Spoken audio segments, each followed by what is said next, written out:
Selamat pagi, perkenalkan saya Melvina dari kelas 12 IIS 4. Hari ini saya akan menjelaskan materi kritik sastra dan esai.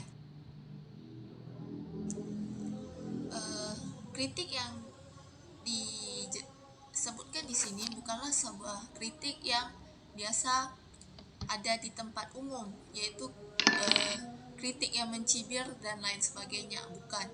Kritik di sini adalah suatu kritikan yang diberikan oleh kritikus yang sifatnya itu membangun orang yang membuat karya tersebut supaya karyanya makin bagus dan disukai atau dilihat oleh pantas dilihat di khalayak ramai.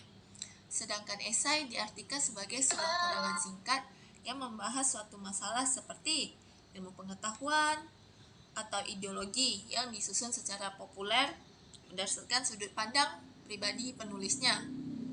Ada juga perbedaan kritik sastra dan esai. Objek kajian kritik adalah sebuah karya seperti cerpen, puisi, dan lain sebagainya. Sementara objek kajian esai adalah karya atau suatu fenomena seperti itu tadi, yang sudah saya sebutkan sebelumnya. Fenomena itu ada banyak ya, dari fenomena alam. Lanjut, dalam kritik terdapat deskripsi karya berupa sinopsis atau ringkasan karya yang dibalas. Sementara esai tidak menyajikan sinopsis atau fenomena yang dibahas.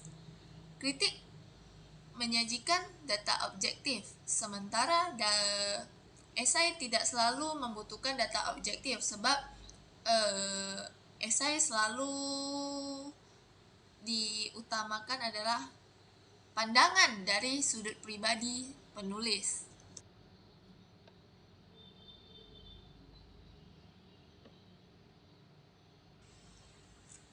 Lanjut, saya akan menjelaskan materi struktur dan kritik esai.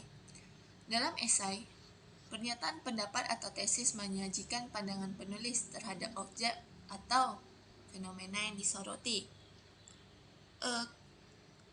Pernyataan pandangan penulis tersebut akan berkaitan dengan teori yang akan diperkuat pada bagian argumen. Penulis menyampaikan sudut pandang tentang masalah yang akan dibahas berdasarkan objeknya yang disoroti tadi. Sementara argumen atau pendapat yang disajikan berupa alasan yang logis atau bersifat subjektif. Argumentasi biasanya dapat berupa pernyataan umum, data hasil analisis, teori pernyataan para ahli maupun fakta-fakta berdasarkan referensi yang bisa dipercaya. Registrasi adalah penegasan ulang dalam esai, juga berupa ringkasan atau pengulangan kembali hal yang sudah disampaikan dan menjadi penegasan dari beberapa argumentasi. Biasanya mengungkapkan kembali tanggapan terhadap suatu objek atau subjek. Tanggapan tersebut bisa berupa pujian, penilaian baik buruk, koreksi ataupun saran. Ada juga ciri-ciri kritik dan esai. Ciri-ciri kritik yaitu memberikan tanggapan terhadap hasil karya. Biasanya kritikus yang akan memberikan tanggapan tersebut. Memberikan pertimbangan baik dan buruk sebuah karya sastra. Bila buruk sekalipun akan diberikan kritik yang bersifat membangun supaya karyanya menjadi lebih bagus. Pertimbangan bersifat objektif berdasarkan data yang ada. Memaparkan kesan pribadi kritikus terhadap sebuah karya sastra, memberikan alternatif perbaikan atau penyempurnaan, tidak berprasangka, tidak berpengaruh siapa penulisnya.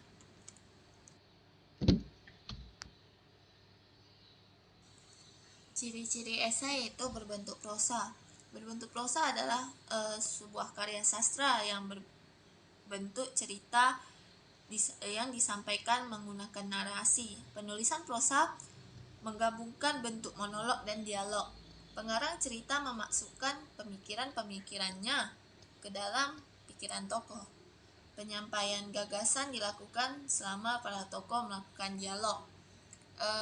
Bentuk dari esai juga singkat, dapat dibaca dengan santai dalam waktu 2 jam, memiliki gaya pembeda, selalu tidak utuh, memenuhi kebutuhan penulis, dan mempunyai nada pribadi atau bersifat personal.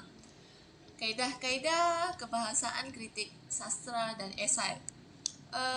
Bentuknya persuasif. Pada teks berbentuk kritik sastra dan esai, kalimat yang digunakan tidak secara jelas, namun mencirikan kalimat persuasif secara umum. Pernyataan yang disampaikan penulis mengulas hal dengan data atau kalimat yang logis, bertujuan agar menggugah pemikiran pembaca sehingga pembaca setuju dengan ide yang disampaikan penulis tersebut.